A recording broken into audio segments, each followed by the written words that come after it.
Cette semaine était remplie de joie, d'amour, parce que c'était la date de mon anniversaire et j'ai eu beaucoup de surprises. Et quand je parle de beaucoup de surprises, je suis en train de parler de la communauté grâce sur grâce. Et vous êtes un peuple béni. Je suis très content de vous avoir. J'ai été touché par ce scénario, par votre promptitude, par votre amour. Je suis vraiment impacté. Même s'il n'y avait pas l'amour dans mon cœur, mais je crois que par la somme de tout ce que vous faites, vous finirez par briser ce cœur dur. Alléluia. Alléluia. Je crois que plusieurs pasteurs aimeraient vous avoir. Et c'est la grâce de Dieu qui a fait que vous êtes ici et avec moi. Alléluia. Je transmets mes remerciements les plus sincères, les plus profonds à tout un chacun de vous. Alléluia. J'ai hâte que l'année prochaine encore arrive. Alléluia. Alléluia. Alors, nous sommes... Aujourd'hui, c'est quoi le thème? Comment? Le bon serviteur. Le bon serviteur. Mais c'est ce qu'on avait vu le dimanche dernier. Oui. Comment? Oui. Oui, c'est combien? Ah, c'est très bien. Donc, vous suivez là. Alors, notre texte de base était tiré dans quel livre? Notre texte de base était tiré dans quel livre? Matthieu 25. Ah, notre texte de base était tiré dans le livre de Matthieu, chapitre 25, pas chapitre 45. Et c'est comme ça que nous avons vu le bon serviteur fidèle. Nous avons vu quoi? Le bon serviteur fidèle. Nous avons ici, nous avons vu que la fidélité, le bon serviteur, c'est celui qui reçoit les talents. C'est celui qui reçoit du Seigneur et qui va maintenant faire quoi? Multiplier. Vous devez savoir que les mots de la Bible ne doivent pas être définis avec le dictionnaire. C'est différent, très différent. La Bible, c'est un livre spirituel, pas un livre culturel, non spirituel. Donc quand le Seigneur qualifie une personne de bon serviteur et fidèle, c'est par rapport à quoi il fait cette déclaration. Je crois que s'il y a plusieurs personnes ici dans cette salle qui se lèvent le matin, qui prient sérieusement, ils vont au travail, à midi ils prient, le soir ils prient, lorsqu'il y a des prières, lorsqu'il y a des organisations à l'église, lorsqu'il y a des offrandes, lorsqu'il y a des dîmes, ils le font avec zèle et empressement. Mais le Seigneur ne détermine pas cette personne d'un bon serviteur et fidèle. Donc lorsque le Seigneur qualifie d'une personne d'un bon serviteur et fidèle, mais qu'est-ce qui vient en avant? Qu'est-ce qui est en arrière? Nous voyons des personnes à qui il a remis des talents. Celui qui avait reçu 5 talents, il a trouvé 5 autres talents. Celui qui avait 3 talents, il a trouvé 3 autres talents. Celui qui avait 1 talent, il est allé garder. Comme le témoignage qu'il a dans son cœur, que son maître, il est méchant, il a préféré garder pour ne pas qu'il ait des problèmes avec lui. Et il a qualifié le premier et le deuxième d'un bon serviteur fidèle. Donc pourquoi il est bon? Pourquoi il est fidèle? Parce qu'il a multiplié ce que son maître lui a donné. C'est comme ça que lorsque nous sommes en train de parler de talent, quand tu regardes le texte original en grec, nous sommes en train de parler de poids lourd. Nous sommes en train de parler des dons spirituels. Rien à voir avec la comptabilité, rien à voir avec la communication, rien à voir avec tout ce que nous apprenons à l'école. Parce que ces choses-là, nous pouvons les avoir par les moyens. Mais ce dont nous sommes en train de parler, des talents que Dieu nous sommes en train de parler ici, il est en train de parler du fruit de l'esprit. Il est en train de parler des dons spirituels. La Bible déclare dans le livre de Éphésiens chapitre 4 qu'il a fait certains des pasteurs, des docteurs, des enseignants. Il y a des personnes, lorsque ces personnes te montrent la Bible, c'est comme si tu n'as jamais lu la Bible. C'est un talent et ça vient de notre Seigneur. Il t'a choisi en fait de faire connaître les mystères. Lorsque tu le fais, c'est tout en toi. Mais lorsqu'il a déversé ses talents en toi, qu'est-ce que tu as fait de ça? Celui qui allait garder ses talents, il a dit qu'il était comment? Un serviteur comment? Méchant et n'oubliez pas paresseux. C'est le paresseux là qui m'intéresse. Parce que la majorité des gens qui n'aiment pas évangéliser, ce sont des fainéants. Parce que pour aller évangéliser, il faudrait que tu aies un contenu. Il faudrait que tu agences les versets. Donc tellement tu n'as pas envie de faire ça. C'est pour ça que tu n'évangélises pas. Parce que quand tu vas t'arrêter devant les autres, qu'est-ce que tu vas leur dire? C'est la somme de toutes tes méditations que tu ne pourras te présenter devant eux. Donc si tu n'as pas cette capacité de méditer, ça sera difficile de venir présenter l'évangile. Voilà pourquoi il dit c'est un serviteur comment? Méchant. Et quoi? Donc lorsque tu n'es pas en train de multiplier les dons, lorsque tu n'es pas en train de répandre l'évangile, lorsque tu n'es pas en train de gagner des âmes pour son maître, comment est-ce que le Seigneur te qualifie? D'un serviteur méchant. Mais je crois dans le sous-sol de mon cœur que ce n'est pas ton partage.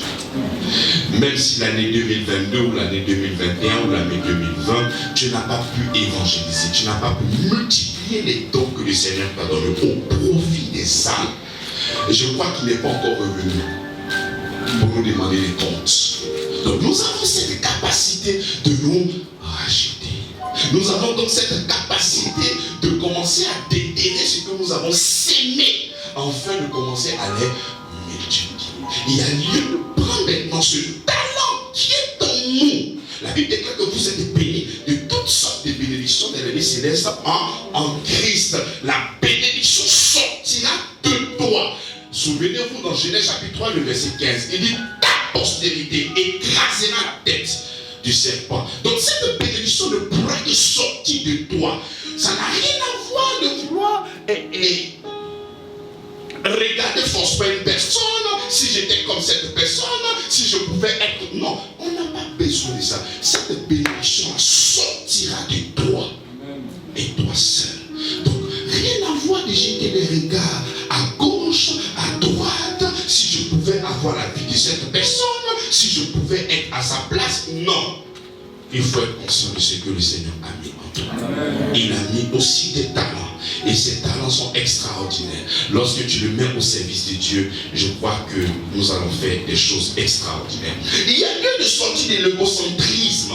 C'est quoi l'égocentrisme? C'est quand toi-même tu fais de ta personne le centre. Tu vois, les chrétiens, ils pensent qu'à eux seuls. Ce sont des demandes. Seigneur, à quand ma victoire? Seigneur, à quand ça? À quand mon mariage? À quand ma santé? Mais pourtant, lui, il est mort pour toi à la croix de Golgotha. La seule chose qu'il te demande, lorsqu'il a répandu le Saint-Esprit en toi, c'est que tu puisses aller gagner des âmes. Il a fini de te donner cette vie abondante.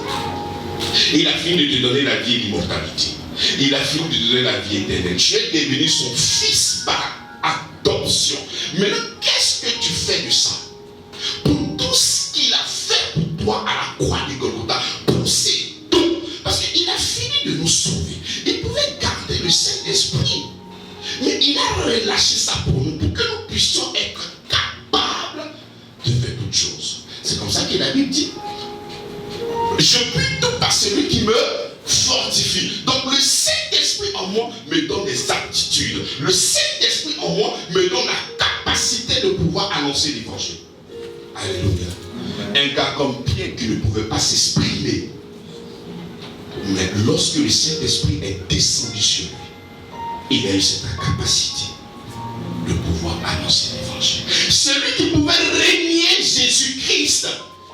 Mais lorsque le Saint-Esprit descend et lui donne la capacité de pouvoir prêcher. Le Saint-Esprit en toi, ce n'est pas pour être un meilleur photographe. Le Saint-Esprit en toi, ce n'est pas pour être un meilleur tapeur de tam-tam. Le Saint-Esprit en toi, ce n'est pas pour ça. Le Saint-Esprit vient enfin de faire connaître des mystères.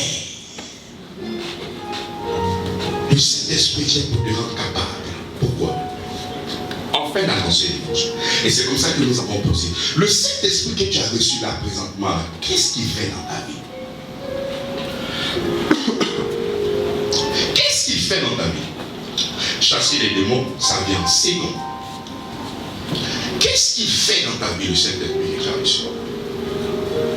Mais il y a lieu de se poser souvent des questions. Lorsqu'on finit de parcourir ce genre de livres, où nous sommes en train de parler des talents, où nous sommes en train de dire que le Seigneur a donné des talents à certaines personnes, ils ont pris ces talents, ils sont allés les multiplier. Donc toi, tu dois te poser maintenant la question, puisque ton pasteur te fait comprendre que le talent que tu as reçu, c'est la présence du Saint-Esprit en toi. Maintenant, il faut te poser la question, ce Saint-Esprit que tu as reçu là, tu prends pour faire quoi? Tu prends pour faire quoi? Tu travailles, tu es comptable, mais la comptabilité, c'est parce que tu as appris à l'école. Et les meilleurs comptables ne sont pas seulement que les chrétiens. Il y a des comptables, des comptables qui sont vraiment forts, intelligents, mais qui ne sont pas des chrétiens. Amen. Mais le Saint-Esprit que toi tu as reçu, tu fais quoi avec ça? Ce sont ces genres de questions que nous devons nous poser. Ce sont ces genres de questions que nous devons nous poser pour cette année 2023. Nous sommes au début de cette année. Posons-nous des vraies questions afin de pouvoir marcher tout doucement dans la vérité de l'évangile. Nous sommes en train de papillonner, nous sommes en train de courir à gauche, nous sommes en train de courir à droite pour des choses que nous avons déjà. Mais c'est parce que tu n'as pas le regard fixé sur l'essentiel qui est un conflit maintenant autour de toi. Mais lorsque tu auras le regard fixé, comme le serviteur qui est bon et qui est fidèle, vous allez voir la manifestation de la gloire de Dieu. Nous allons continuer encore avec le bon serviteur. Mais cette fois-ci avec Marc chapitre 4, le verset 21. Je lis la parole. Il dit, d'autres reçoivent la semence dans la bonne terre. D'autres reçoivent la semence dans la bonne terre. Ce sont ceux qui entendent la parole, la reçoivent et portent du fruit. 30, 60 et 100 pour un. Il est dit encore, apportons la lampe pour la mettre sous le boisseau ou sous le lit. N'est-ce pas pour la mettre sur le chandelier? Car il n'y a rien de caché qui doit être découvert. Rien de secret qui ne doit être mis au jour. Si quelqu'un a des oreilles pour entendre, qu'il entende. Et il est dit encore, prenez garde à ce que vous entendez. On vous mesurera avec la mesure dont vous serez servi. Et on y ajoutera pour vous. Car on donnera à celui qui a, mais à celui qui n'a pas, on ôtera même ce qu'il a. Alléluia. On enlèvera même ce qu'il a. Et dit, d'autres reçoivent la sémence. C'est comme ça que, après la prédication de Matthieu chapitre 25, mais tu pouvais te poser la question. Mais le pasteur nous a expliqué un contexte assez précis. Le maître était là et ses serviteurs. Mais moi qui m'a donné des talents, ces talents-là ne viennent que par la bonne nouvelle que tu as reçue. Voilà pourquoi nous sommes en train de parler de la bonne sémence. Et dit que d'autres reçoivent la sémence dans la bonne terre. Et ce sont ceux qui entendent la parole et la reçoivent, portent du fruit, 30, 60 et 100. Amen. Donc lorsque tu reçois cette parole-là dans ton cœur, c'est comme ça que quand tu l'acceptes, c'est le Seigneur qui vient habiter en toi. Accepter l'évangile, c'est c'est accepter la venue du Seigneur en toi. Et c'est cette venue-là, en fonction de la compréhension de la parole. Lorsque nous retournons en Matthieu 25, vous allez comprendre quelque chose rapidement. Au verset 15. Il donna 5 talents à l'un, 2 à l'autre, et 1 au troisième, à chacun selon sa capacité. À chacun selon sa capacité. À chacun selon sa capacité. D'accord. Maintenant, Marc chapitre 4, le verset 20 nous dit quoi? D'autres reçoivent la sémence dans la bonne terre. Ce sont ceux qui entendent la parole, la reçoivent et portent du fruit. Il y en a d'autres qui sont à 30, il y en a d'autres qui sont à 60, et il y en a d'autres qui sont à 100. Pourquoi? C'est en fonction de la compréhension de l'évangile. Là, présentement, nous sommes en train d'annoncer l'évangile. Il y a plusieurs personnes qui sont là. Il y en a d'autres, peut-être les têtes iront ailleurs. Il y en a d'autres qui vont recevoir cette parole-là. Donc, en fonction de la compréhension de la parole, il y a certaines révélations, il y a certains fruits que tu ne pourras que manifester. Et de cela fait selon la compréhension. C'est comme ça que la Bible dit, la foi vient de ce qu'on entend. Donc, si tu n'as pas entendu des choses, la foi ne peut pas naître. Donc, c'est en fonction de ce que tu as entendu que la foi naît. Donc, lorsque nous sommes en train de parler de 30, lorsque nous sommes en train de parler de 60, lorsque nous sommes en train de parler de 100, tout dépend de ta capacité à recevoir le message. C'est comme ça que lorsque tu es assis, j'aimerais que tu laisses les soucis de côté. J'aimerais que tu laisses les défis de côté. Concentre-toi véritablement sur la parole. Parce que c'est de là que provient la vie. Lorsque Dieu veut sauver, la Bible dit qu'il envoie sa parole. Sans sa parole, il n'y a pas de miracle. Il n'y a pas de miracle. Ce n'est pas l'imposition des mains. Ce n'est pas l'huile. C'est la parole. La Bible déclare que la parole s'est fait chair et elle a habité parmi nous. Nous l'avons contemplé comment? Plein de grâce et de vérité. Donc ce n'est pas la parole que nous transformons déjà. Donc ce n'est pas la parole que tu auras ces fruits-là dans ta vie. Donc qu'est-ce que tu fais avec ce que tu entends? Pendant que nous sommes en train de prêcher, ton esprit se retrouve peut-être au village. Pendant que nous sommes en train de prêcher, tu te retrouves, donc je vais manger quoi à midi? Pendant qu'on est en train de prêcher, tu peux te retrouver dans plusieurs situations. Alors que la parole est en train de passer. C'est pour ça qu'il y a certaines choses que tu ne comprends pas. Le diable, il est tout sauf idiot. Il sait très bien que l'évangile est la puissance de Dieu pour le salut de quiconque. Donc s'il veut te vaincre, puisqu'il ne peut pas s'attaquer à Dieu, le moyen par lequel tu deviendras puissant, c'est l'évangile. Donc il va créer autour de toi tous tes systèmes. Il y a une industrie, il y a un trafic dans le seul but que tu ne comprennes pas l'évangile. Toi tu penses que c'est parce que tu es distrait. Ah moi je sais que c'est distrait. C'est le diable qui est en train de manigancer tout ça dans le seul but que tu ne comprennes pas l'évangile. Mais si tu n'as rien compris, la foi viendra comment? Et souvent même, ah bon, tous les jours on prêche. Aujourd'hui je vais rester à la maison. Mais c'est pas tout ça. C'est vrai que tous les jours nous prêchons, mais chaque jour il y a une révélation fraîche qui frappe notre cœur. Le Seigneur nous enseigne à chaque fois.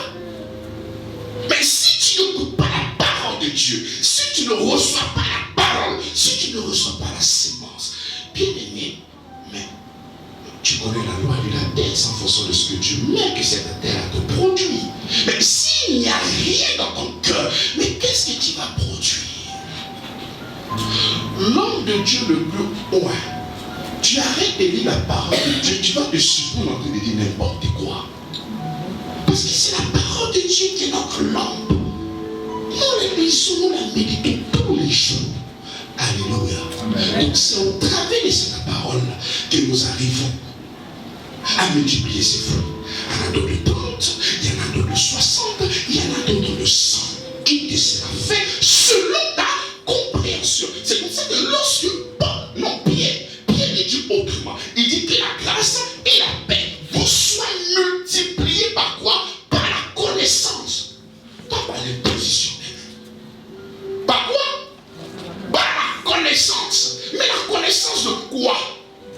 De la parole. Donc en fonction de la parole de Dieu, en fonction de ce que tu reçois, c'est comme ça que tu commences à manifester cette don spirituel. Si vous voyez aujourd'hui des chrétiens au cours derrière la bénédiction, mais ils le font par rapport à leur compréhension, c'est parce qu'ils ne savent pas que la bénédiction est tapie en eux. Lorsqu'ils auront la révélation que la bénédiction est tapie en eux, ils ne pourront pas courir encore derrière la bénédiction.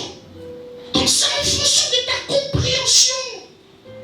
Lorsque tu comprends, c'est comme ça que j'ai dit que lorsque tu as une compréhension juste, ta vie est comment? Mais si ta compréhension elle est erronée, ta vie sera comment? Erronée.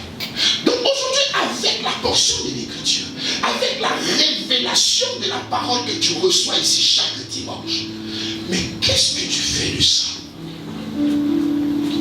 Qu'est-ce que tu fais de ça? C'est ça la question.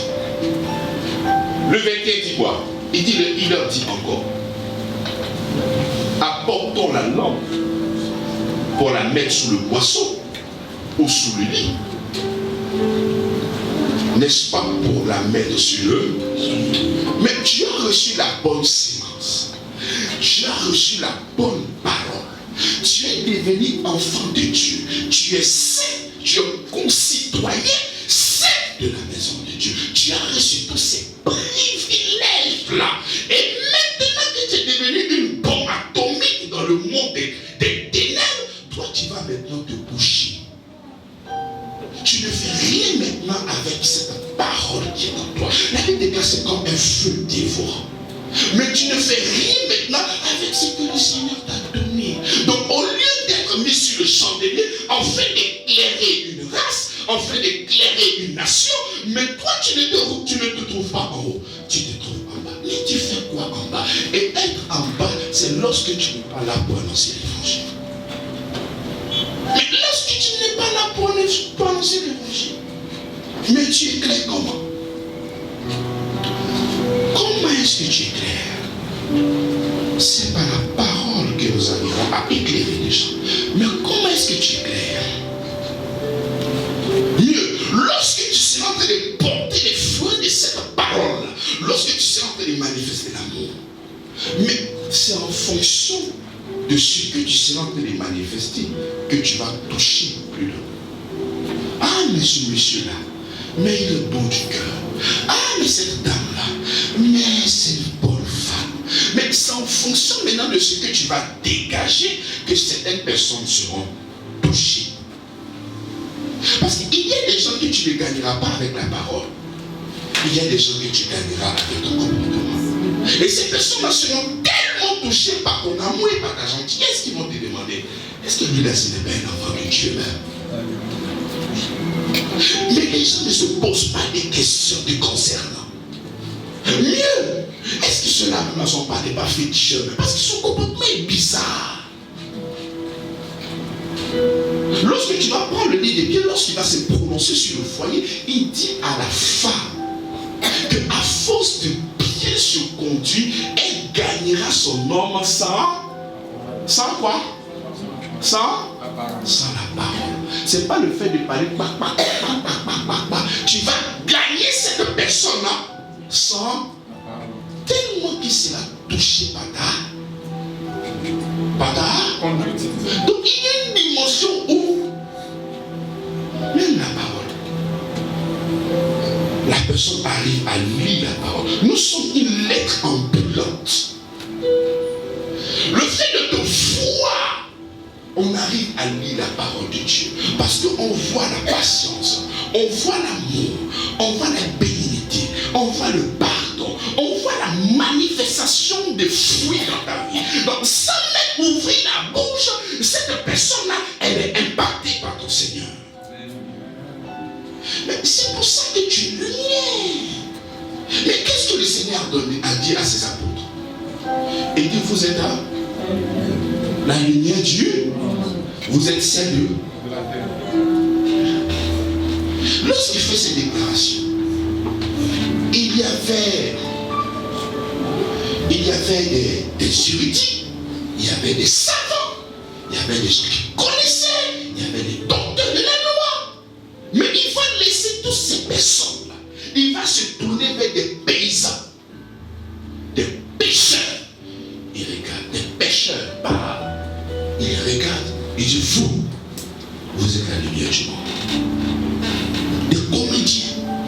C'est pour ça que dans la vie, il faut beaucoup aimer faire les compliments. Il faut souvent exagérer dans les compliments. Parce que là, même quand je lis la Bible, je sais que Dieu est en train d'exagérer dans les compliments. Tu vois des comédiens qui disent vous êtes celle de la terre. Lumière Dieu. C'est pour ça que quand je vous vois, vous êtes celle de la terre et lumière du monde pour cette mission. Vous allez répandre ce message-là partout dans le monde. Lumière du monde. Mais cette lumière-là fonctionne comment? La lumière brille où? La lumière brille où? Donc ce n'est pas dans la communauté qu'on va faire concurrence de lumière. C'est pas ici. Parce que je pense qu'ici, la lumière, au moins, est éclairée d'une manière ou d'une autre. C'est lorsque tu vas te retrouver dans un univers où il y a la haine. Au lieu d'être phagocyté par la haine, c'est toi qui dois triompher par la haine pour que ces personnes-là soient éclairées. Mais c'est à l'église ici, on vient faire des combats. C'est dehors, il y a des combats. Parce que les gens sont là, ils souffrent. Ils ont besoin de la révélation des fils de Dieu. La terre entière souffre. Ce n'est pas seulement que les hommes, toute la terre entière souffre. Même les plantes. La révélation de qui? De qui? Nous on attend ta révélation. La terre tout entière attend ta révélation. Et ta révélation, c'est d'annoncer l'évangile. Parce que si tu reçois l'évangile, la première chose que tu reçois, c'est la transformation. Il y a l'amour qui se répand dans ton cœur. Et quand l'amour se répand dans ton cœur, mais tu ne pourras qu'exprimer. Tu ne pourras qu'affirmer ce que tu es devenu en Christ. C'est pour ça que la Bible dit, il leur dit encore, apportons la lampe pour la mettre sous le boisseau ou sous le lit. Quand tu finis de prendre, il y a une coupure de courant. Tu as fini d'allumer une bougie. Tu vas mettre ça en bas du lit. Tu vas mettre ça où? Vous mettez ça dans une petite assiette et vous mettez ça en haut. Soit assis en haut de comment on appelle frigo. C'est pas comme ça vous faites. Pour que ça. Maintenant, toi tu es lumière là, tu es positionné où? Toi tu es lumière là, tu es positionné où? Parce que lorsque la prédication est en train d'être donnée, il faut commencer à te poser des questions. Toi, tu es lumière, on vient de t'allumer. Tu es où ça? En bas du lit. Tu es où? Mais quand tu n'évangélises pas, c'est parce que tu es où? Tu es en bas du lit. Parce que tu dois briller. Tu dois éclairer. Tu dois être celle de cette terre. Mais tu es comment? C'est comme ça que la Bible dit. Le problème souvent avec les chrétiens, c'est parce que les chrétiens veulent être bénis. Alors que Dieu ne t'attend pas sur ce domaine-là. Non. La bénédiction qu'il a donnée à Abraham et il a atteint l'accomplissement, ce n'est pas que tu seras béni. Source de bénédiction. Source de bénédiction. Source de quoi? Jésus, une source. Est-ce que tu comprends? C'est quoi? Lorsque le Seigneur veut passer par des gens, afin de pouvoir convaincre des races par rapport à l'évangile, il compte sur toi. Parce que tu es une source. Il s'appuie sur toi afin de répandre la grâce autour de toi. Mais toi, ton problème, tu veux seulement qu'elle te bénisse. Tu penses seulement qu'à toi. Et c'est l'égocentrisme.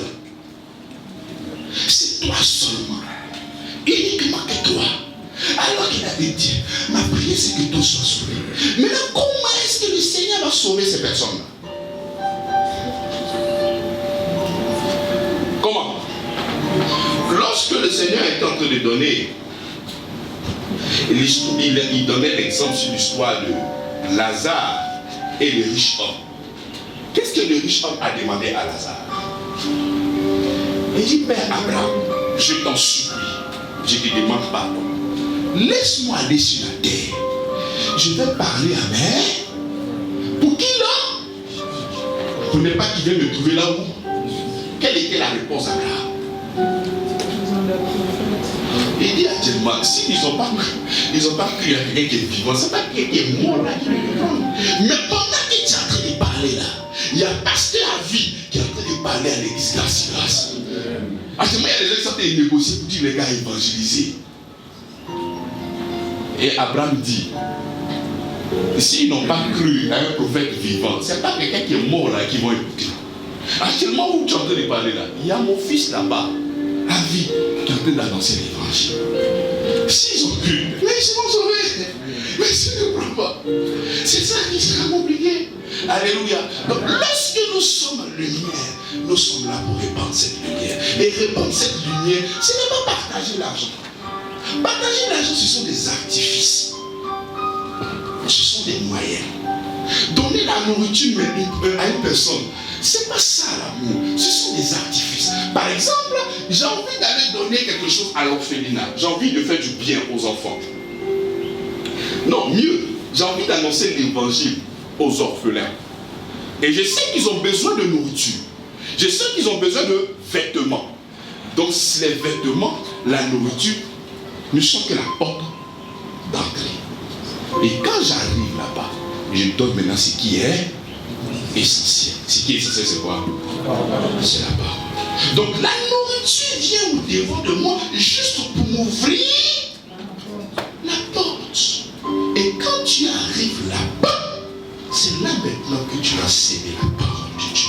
Parce que c'est cette parole-là qui est éternelle. La Bible déclare que tout passera, sauf la parole qui demeure comment? Éternellement. Donc pour pouvoir vivre dans l'éternité, il faudrait que la parole de Christ soit trouvée dans ton cœur. Donc la manifestation de l'amour, ce n'est pas venir donner l'argent aux gens. Parce que même si tu as envie de donner l'argent à tout le monde, tu ne pourras pas. On prend l'argent de toute la Côte d'Ivoire te donne. Si tu dois donner l'argent à tout le monde, tu ne pourras pas. Ça va venir. Donc la manifestation de l'amour est liée au Christ. C'est comme ça que quand le Seigneur est venu, il dit car Dieu a tant aimé le monde qu'il a donné son, afin que quiconque croit ne périsse point, mais qui ait la vie. Et est-ce qu'il est venu nous partager des billets de banque? C'est vrai que dans son parcours, il multipliait les pains, mais il n'est pas venu pour multiplier les pains. C'est vrai que dans son parcours, il guérissait les malades, mais il ne s'est pas déplacé pour venir guérir les malades. Il est venu pour apporter la vie. Donc aujourd'hui, si tu penses que tu aimes, c'est d'annoncer l'évangile. Il n'y a pas autre chose. Il n'y a pas autre chose que quoi? Qu'annoncer l'évangile. C'est en cela que nous ne serons pas de fidèles paresseux, des serviteurs méchants et paresseux. Nous continuons. Car il n'y a rien de caché qui ne doit être découvert, rien de séqué qui ne doit être mis à jour. Si quelqu'un a des oreilles pour entendre, qu'il a. Il dit encore, prenez garde à ce que vous entendez. On vous mesurera avec la mesure dont vous vous serez servi. Et on y ajoutera pour vous. Verset 5. Car on donnera à celui qui a, mais à celui qui n'a pas, on ôtera même ce qu'il a. Si la sémence a été sémée et que cette parole-là ne s'est pas enracinée, c'est comme ça que le voleur vient voler la sémence-là. Parce que lorsque la parole est relâchée et que tu ne comprends pas, le diable n'en va. Il n'en va. C'est comme ça que lorsque nous sommes en train de vous donner la parole, laissez la parole s'enracine dans votre cœur pour que ça puisse porter fruit. Et d'ici les grains de blé ne tombent et ne meurent, il reste comment? Mais s'il meurt, il devient comment? Donc c'est comme ça que la graine, cette parole-là, doit trouver une place dans ton cœur. Il faudrait que cette sémence-là pénètre ton cœur. C'est quand cette sémence-là va pénétrer ton cœur qu'on pourra parler maintenant des fruits. Parce que tant que tu ne vas pas accepter véritablement cette parole, on ne peut pas parler de fruits. On ne peut pas parler de 30, on ne peut pas parler de 60, on ne peut pas parler de 100. Laisse que la parole puisse grandir dans ton cœur.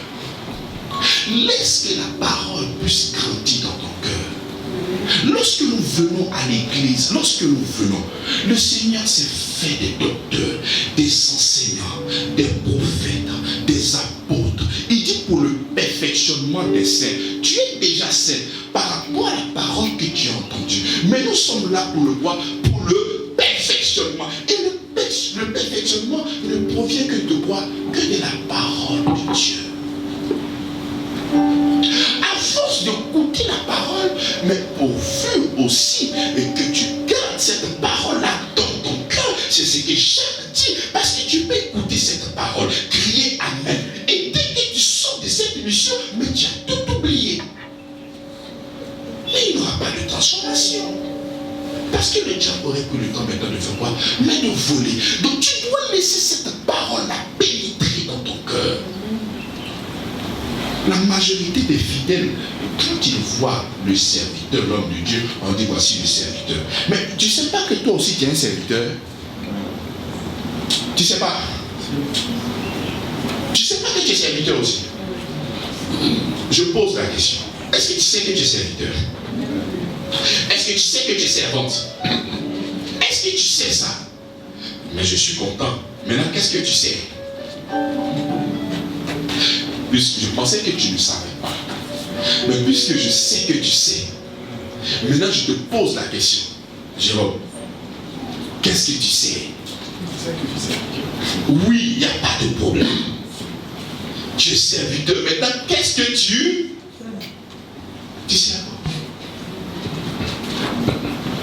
Qu'est-ce que tu sais?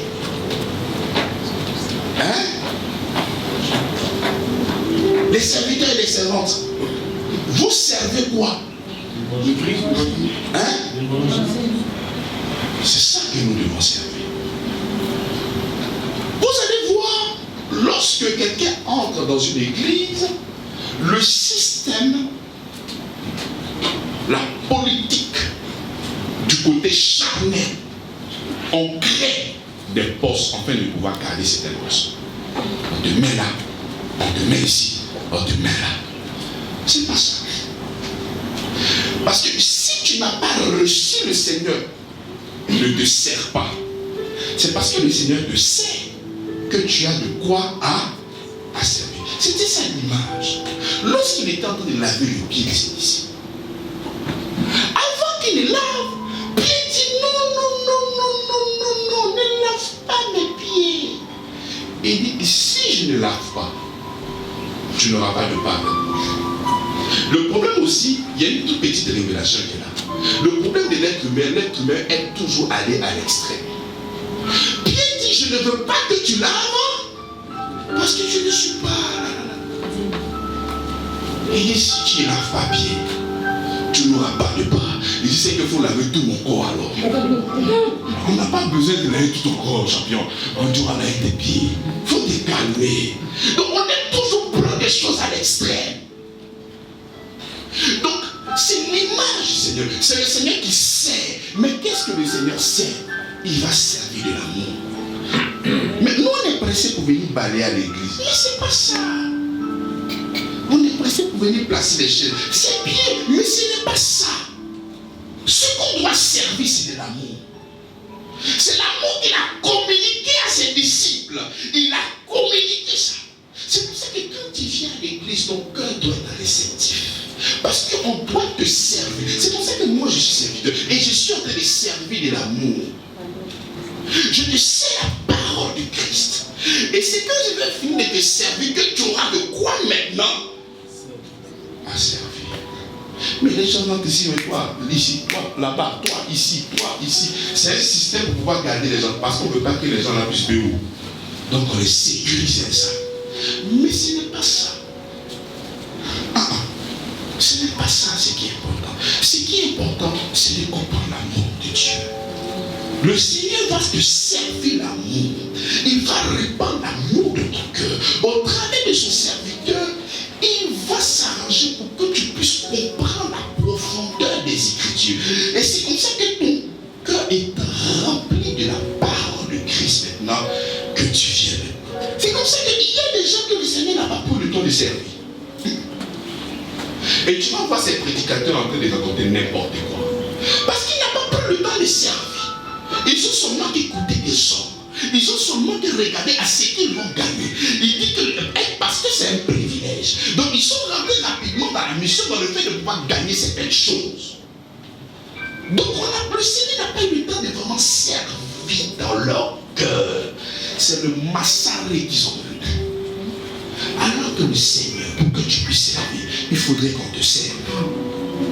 Et le service, c'est l'amour. Est-ce que vous recevez l'amour dans cette mission? Est-ce que vous recevez l'amour dans cette mission? Est-ce que votre pasteur vous sert de l'amour? Est-ce que votre pasteur vous sert la prédication? Enfin, est-ce qu'il vous sert la bonne sémence? Donc, si vous recevez cette bonne sémence-là, alors vous êtes apte pour répandre aussi cette bonne sémence-là. Parce que si je ne communique pas, c'est tout à fait normal que tu ne puisses pas aller prêcher. Il n'y aura pas de contenu, il n'y aura pas de message, il n'y a rien. Mais là, je te fais porter des messages de l'amour inconditionnel de notre Seigneur. Je te fais porter de la bonne sémence dans ton cœur. Donc en ce moment, tu as donc cette capacité d'être un fidèle, d'être un bon serviteur fidèle. Alléluia. Amen. Alléluia. Amen. Le défi qui est là, si je n'arrive pas à le représenter dans votre vie, ça veut dire que j'ai échoué. Est-ce que vous savez ça? C'est comme ça que j'ai besoin de votre cœur. Et j'aimerais vous dire encore que toutes les bénédictions sont déjà en vous.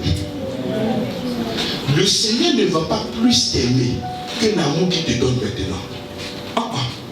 C'est-à-dire là où il t'a mis, là, son amour ne peut pas dépasser ça. Parce qu'il t'aime déjà à l'infini. Mais quand tu étais pécheur, c'est là qu'il t'a aimé. Et là où il t'aime d'un amour infini. Il n'y a pas une autre bénédiction que le Seigneur viendra te donner. Il t'a déjà béni en Christ.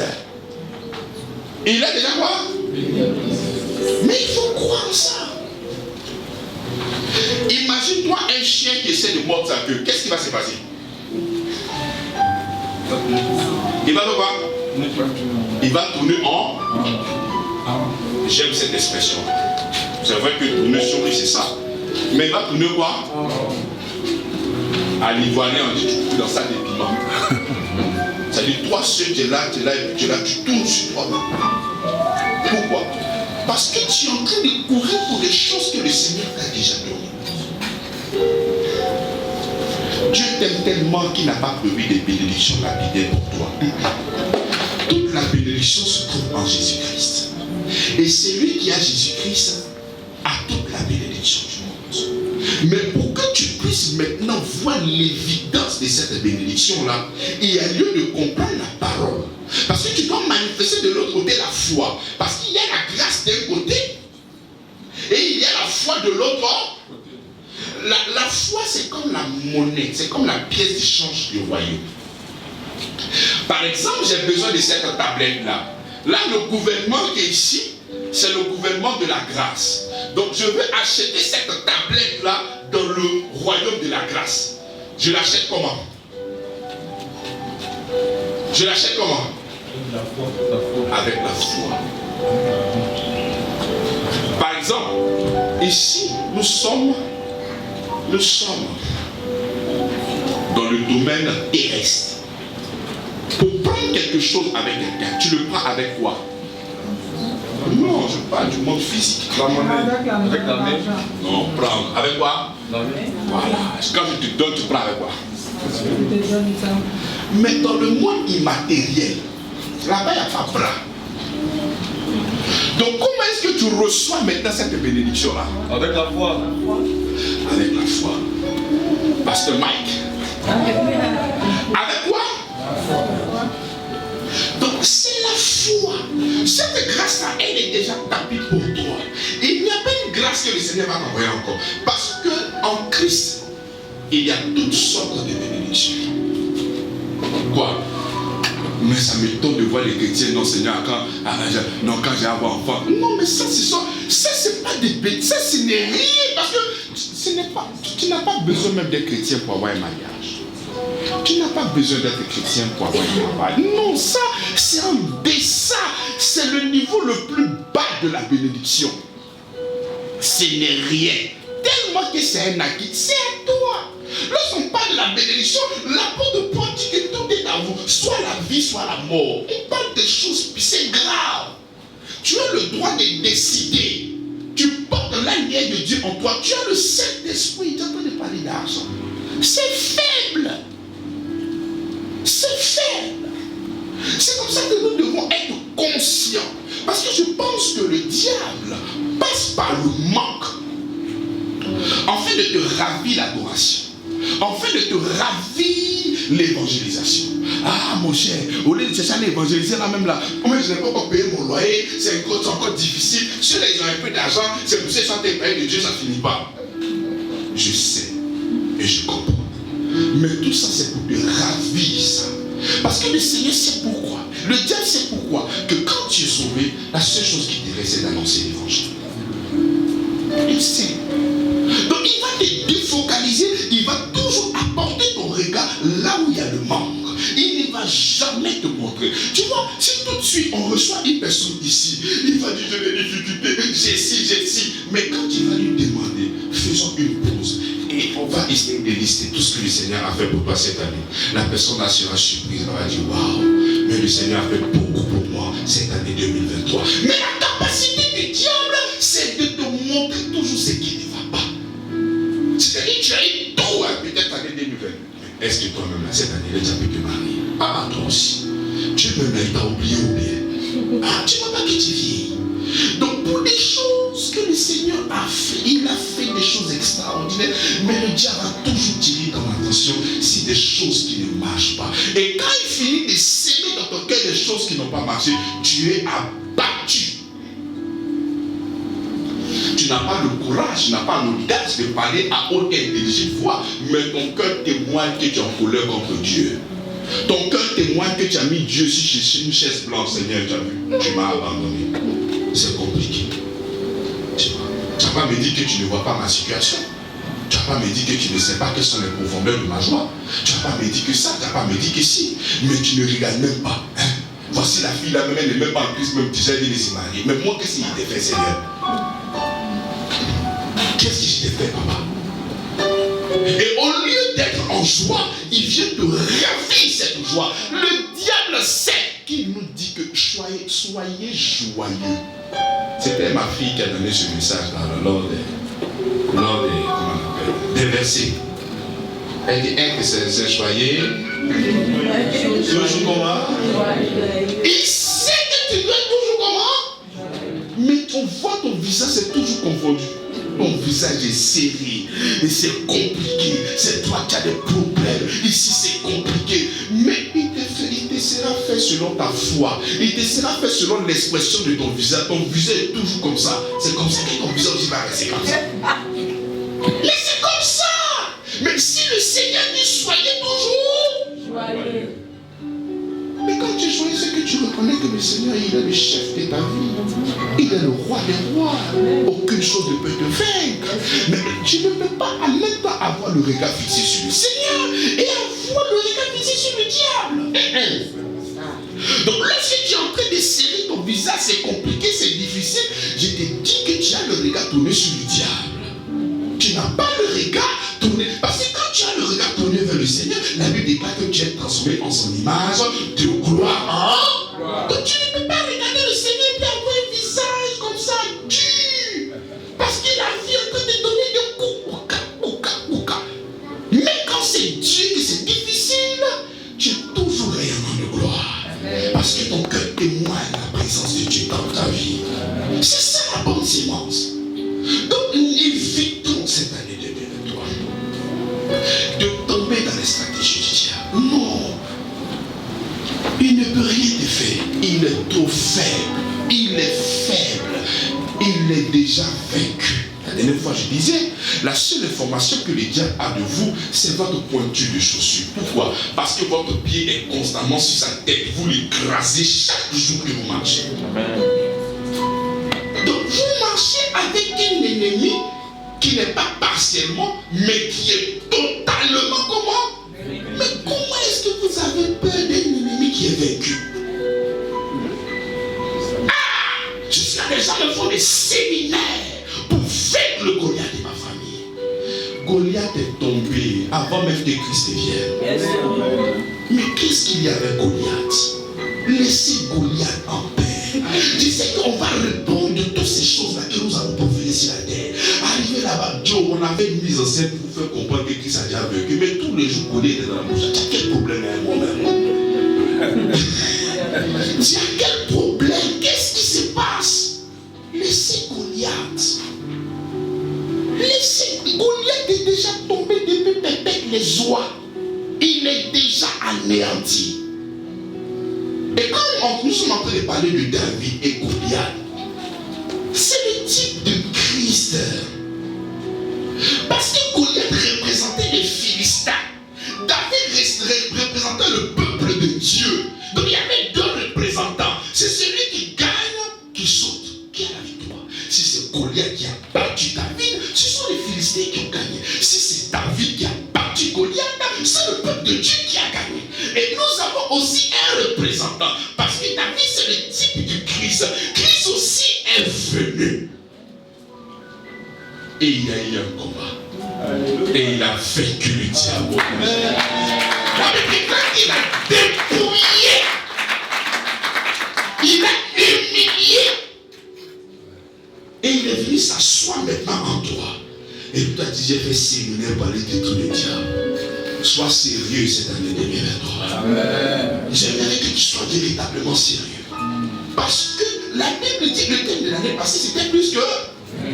Il n'est pas vainqueur. Mais plus que vainqueur, parce que il est plus que vaincu. C'est pour ça que tu es plus que...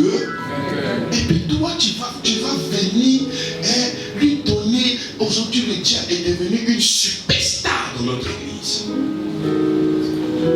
La parole de Christ est prononcée peut-être 10 fois, mais les 1250 fois, c'est le diable. Même la prière, allez-y dans des magasins où on vend des prières. Tous les 310 sujets, c'est les sautelles, c'est les brisements. Donc en réalité, ce qui te conduit même dans la prière, c'est le diable. En fait, c'est le diable que tu es en train d'adorer. Parce que ce qui te presse, ce n'est pas l'amour de Christ. Parce que si c'était l'amour de Christ, tu n'allais pas en termes d'amour. Père, je te rends grâce pour cet amour que tu as donné. Mais ce qui te conduit dans la prière, c'est la haine. C'est pour le détruire. J'aime ce mot en anglais, le destroy. C'est-à-dire, tellement que tu veux finir lui. Mais pourtant, il est déjà mort. Il est déjà anéanti. Mais tu ne comprends pas. Tu ne comprends pas. Laisse que cette bonne sémence-là pénètre dans ton cœur pour qu'il y ait une transformation. Parce que s'il n'y a pas de transformation, tu auras toujours les mêmes défis. Pensant que le Seigneur n'a rien fait pour toi. Il a tout fait pour toi à la croix du Golgotha. Il n'y a pas une chose qu'il n'ait pas fait. Voilà pourquoi le Seigneur maintenant t'attend sur le domaine de l'adoration et sur l'évangélisation. Pourquoi? Parce qu'il est conscient dans son esprit que si tu l'acceptes, tu as la vie éternelle. Et quand on parle de la vie éternelle, ce n'est pas une vie quantifiable. On ne parle pas d'une vie, je vais vivre longtemps, non. La vie éternelle, c'est une vie, c'est la vie de Dieu. Quand tu dis Zoé en grec, c'est la vie de Dieu. Éternité. C'est la vie de Dieu. Et c'est une vie excellente. Une vie sans maladie. Une vie de paix. Une vie de joie. C'est cette vie-là que tu as.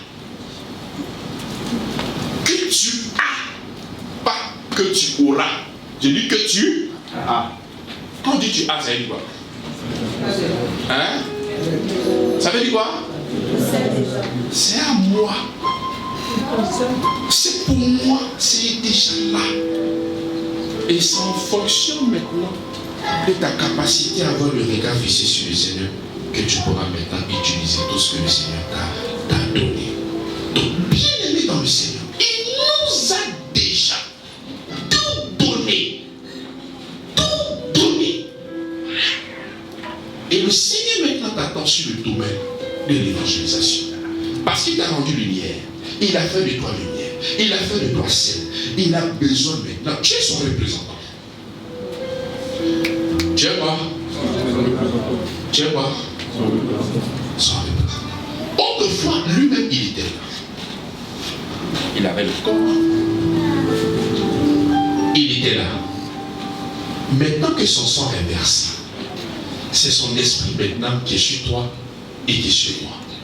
Donc, puisque son esprit est sur toi et que ton esprit est sur moi, nous continuons le travail de Christ. Et quand il était là, qu'est-ce qu'il faisait? Maintenant, toi, l'esprit du Seigneur est sur toi. Tu fais quoi avec cet esprit-là? Comment? Pour voir le coup. Qui a dit ça?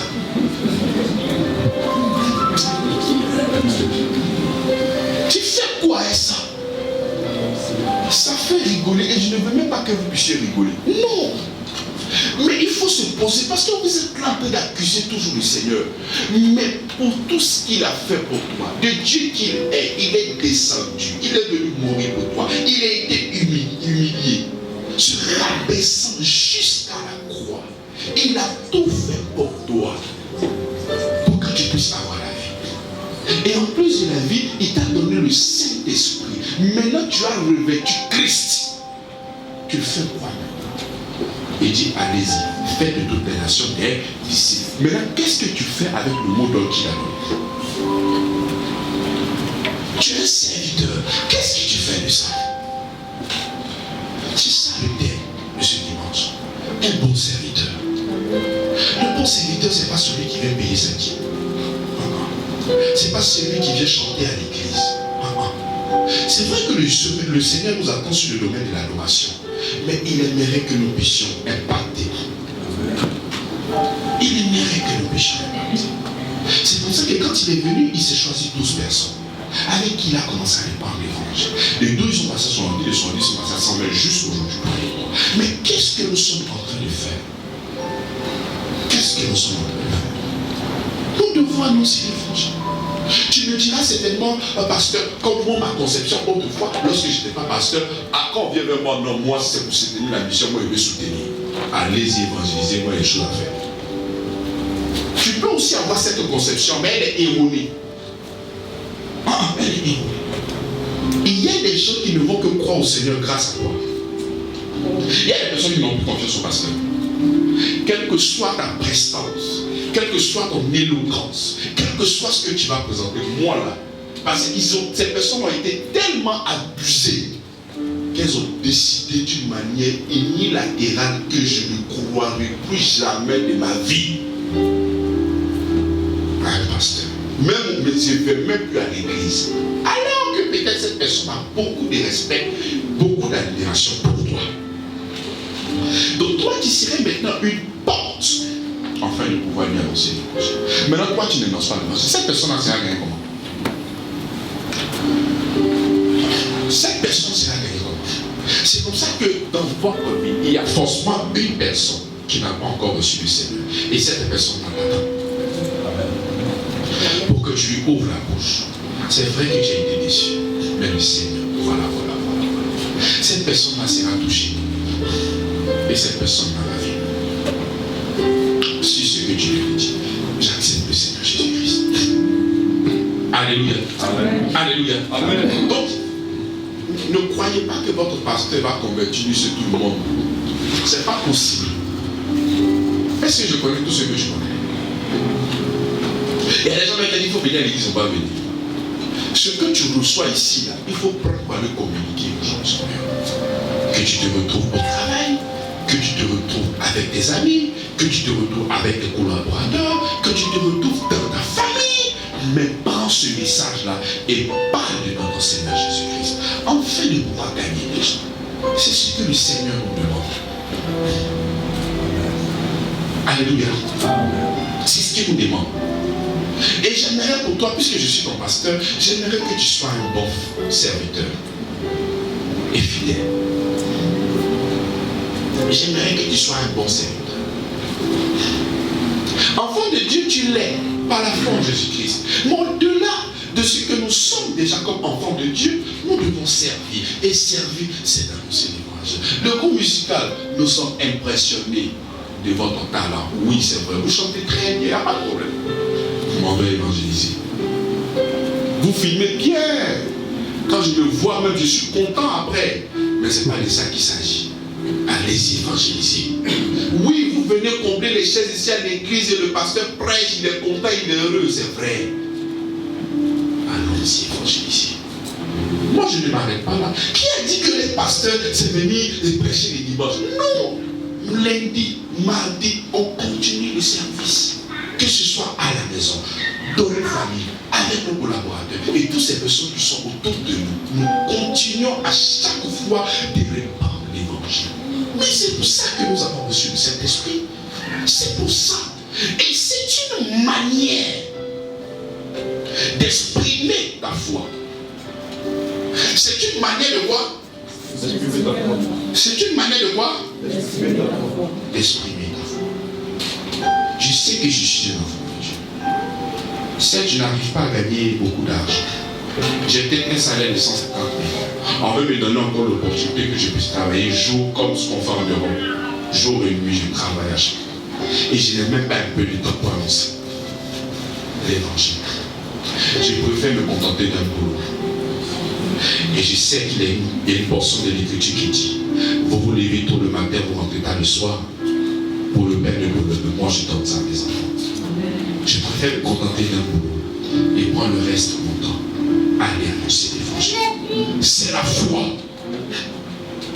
La foi, ce n'est pas venir, oh, j'ai la foi. Non, quand tu fais comme ça, que tu as la foi, ça veut dire que tu n'as pas la foi. Vous tous avez des cerveaux ici, non? Est-ce que chacun sent son cerveau? Le jour que tu as senti ton cerveau, c'est qu'il y a un problème, tu dois partir à l'hôpital. Donc quand tu dis que non, j'ai la... Non. La foi, ça se démontre. On ne dit pas, non, moi j'ai la foi. Ça se démontre. Et ça se demande comment? En annonçant l'évangile. Ça se demande comment? Lorsque nous avons des programmes d'évangélisation, lorsque nous avons des programmes à l'église, on vient. On arrive à mettre le Christ au devant de toutes choses. Il dit: cherchez premièrement le royaume. Premièrement. Mais toi, tu ne fais pas de ça premièrement. Toi, tu fais ça quand tu as fait de faire toutes tes courses et que tu es libre, que tu n'es pas fatigué. C'est là maintenant que tu viens à l'église. Mais où est le poids de ton adoration? Quel est le poids de ton adoration? Alléluia. Amen. Quel est le poids de ton adoration? Ça fait plusieurs années qu'on prêche maintenant. Lorsque nous sommes en train de prêcher, que tu vois que les gens sont calmes, sont prêts à dormir, tout ça, c'est parce que les gens là, ils n'aiment pas qu'on leur parle.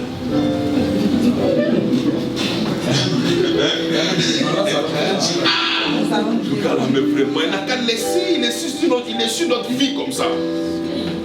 Qu'est-ce qu'il y a? Restez là, parler jusqu'à 15 heures. Jésus. Jésus. Alléluia. Mais il n'a qu'à taper l'œil. On a compris, on est des grands garçons.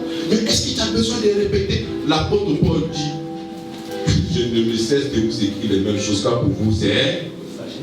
Donc je vais répéter. Parce que c'est parce que vous ne comprenez pas.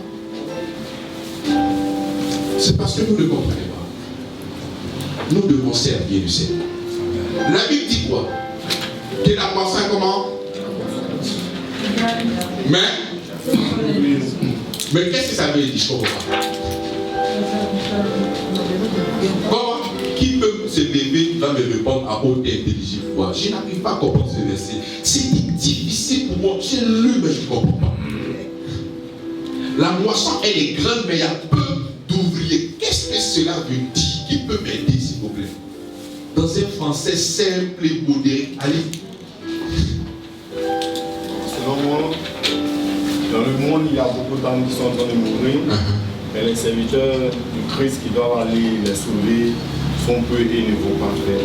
Ils sont peu. C'est ça, non? C'est ça, non? Maintenant, toi, est-ce que tu es marié?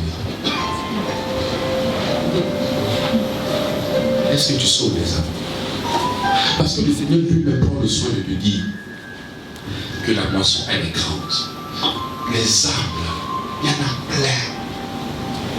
Mais il y a peu d'ouvriers. Il y a Ils ne sont pas beaucoup. On n'est pas nombreux. Alléluia. La mission doit s'étendre. Toutes ces personnes qui nous suivent à la radio, ah non, pasteur, est-ce que tu n'as pas une mission à Beaunois? On n'a pas de mission. Mais vous n'avez pas d'autres pasteurs. Envoyez une personne peut-être à Beaunois. Il y en a d'autres qui appellent à Yopougon. Ah non, on vous suit. C'est comme ça qu'on doit venir faire la formation. Pour qu'on vous envoie aussi. Allez partout, jusqu'aux extrémités de quoi? Les gens, non, moi, je suis fait pasteur. Non, on va pas faire le pasteur arriver sur moi. Est-ce que je t'ai demandé d'être pasteur? Est-ce que la Bible dit la moisson elle est grande, il n'y a pas beaucoup de pasteurs? Est-ce qu'on vous a dit ça? On parle d'où? D'ouvriers. Nous sommes ouvriers pour Christ. Nous sommes là pour travailler. L'apôtre Paul dit ambassadeur. Nous sommes quoi? Des quoi? Des ambassadeurs. Mais quel est ce rôle-là que tu joues? On va se lever. On va se lever. On va se lever. On va se lever.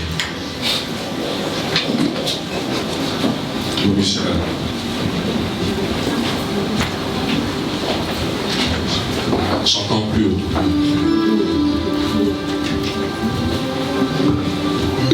J'aimerais que tu puisses quand même, prophète, consacrer encore cette année 2023 dans le but de pouvoir vraiment être des bons serviteurs et fidèles. Pas des serviteurs de un dimanche.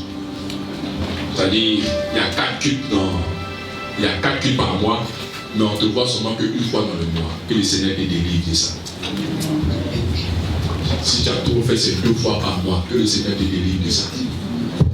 Les gens même qui sont gentils et sérieux, ils font 3 fois par mois. Que le Seigneur te délivre de ça. Et que tu sois sérieux cette année. Ouvre la bouche et prie ton Seigneur. Allons-y.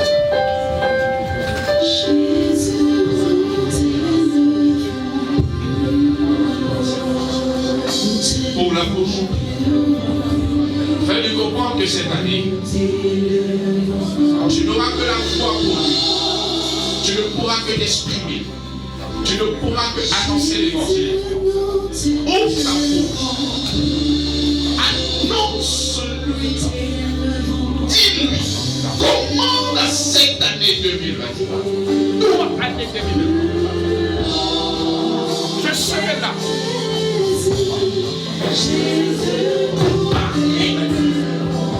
Annoncer l'évangile avec joie. Annoncer l'évangile avec zèle. Annoncer l'évangile avec détermination. J'aimerais que tu ouvres la bouche.